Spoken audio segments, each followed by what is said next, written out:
আমাদের গণ অভ্যুত্থানের আকাঙ্ক্ষা তো বাস্তবায়িত হয়নি। বিচার এবং সংস্কারের যে প্রতিশ্রুতি নিয়ে এই সরকার গঠিত হয়েছিল, ছাত্ররা এসেছিল, সেই প্রতিশ্রুতি পূরণে অন্য যে দুইজন রয়েছে তারা মনে করছে তাদের সরকারে এখনো দায়িত্ব রয়েছে, তারা এখনো সরকারে থেকেই জনগণকে সার্ভ করবে। তারা যদি রাজনীতি করার প্রয়োজন বোধ করে তারা তখন হয়তো সরকার ছেড়ে দেবে। নতুন যে রাজনৈতিক শক্তি এবং দল গঠন হচ্ছে, আমি সেখানে অংশগ্রহণ করতে আমার অভিপ্রায় আছে এবং জনগণের সাথে মিশে আবারও জনগণকে ঐক্যবদ্ধ করা এবং আমাদের যে গণ অভ্যুত্থান এর যে প্রতিশ্রুতি সেটা বাস্তবায়নে মাঠে থেকে কাজ করার লক্ষ্যেই আমি সরকার থেকে পদত্যাগ করছি।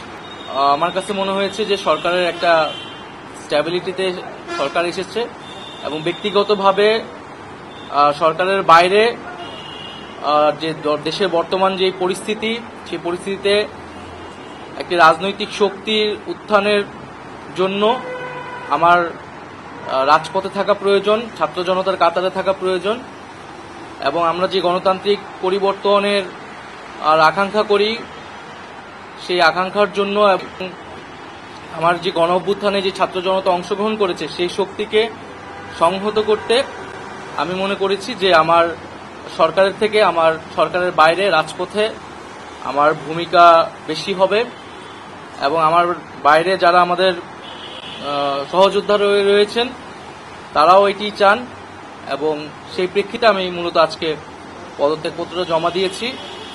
তো গত 6 মাসে আমি আমার জায়গা থেকে চেষ্টা করেছি কাজ করে যাওয়ার। 2টি মন্ত্রণালয়ের বাইরেও অনেক অতিরিক্ত দায়িত্ব আমাদের পালন করতে হয়েছে। আমরা চেষ্টা করেছি এবং মন্ত্রণালয়গুলোতেও আমরা কিছু কাজ করেছি। সেই কাজের ফলাফল হয়তো সামনে জনগণ পাবে। 6 মাস খুবই কম সময়, তারপরও আমি হয়তো চেষ্টা করেছি, আমার কাজ আর ফলাফল সেটা জনগণ মূল্যায়ন করবে। তো আজকে থেকে মূলত আমি সরকারের আর কোনো দায়িত্বে নেই। আর আমি আমার জায়গা থেকে মনে করেছি আমার বাইরের প্রয়োজন, বাট এখনো আমাদের গণ অভ্যুত্থানের আকাঙ্ক্ষা তো বাস্তবায়িত হয়নি। বিচার এবং সংস্কারের যে প্রতিশ্রুতি নিয়ে এই সরকার গঠিত হয়েছিল, ছাত্ররা এসেছিল, সেই প্রতিশ্রুতি পূরণে অন্য যে দুইজন রয়েছে তারা মনে করছে তাদের সরকারে এখনো দায়িত্ব রয়েছে, তারা এখনো সরকারে থেকেই জনগণকে সার্ভ করবে। তারা যদি রাজনীতি করার প্রয়োজন বোধ করে তারা তখন হয়তো সরকার ছেড়ে দেবে। নতুন যে রাজনৈতিক শক্তি এবং দল গঠন হচ্ছে, আমি সেখানে অংশগ্রহণ করতে আমার অভিপ্রায় আছে এবং জনগণের সাথে মিশে আবারও জনগণকে ঐক্যবদ্ধ করা এবং আমাদের যে গণ অভ্যুত্থান এর যে প্রতিশ্রুতি সেটা বাস্তবায়নে মাঠে থেকে কাজ করার লক্ষ্যেই আমি সরকার থেকে পদত্যাগ করছি।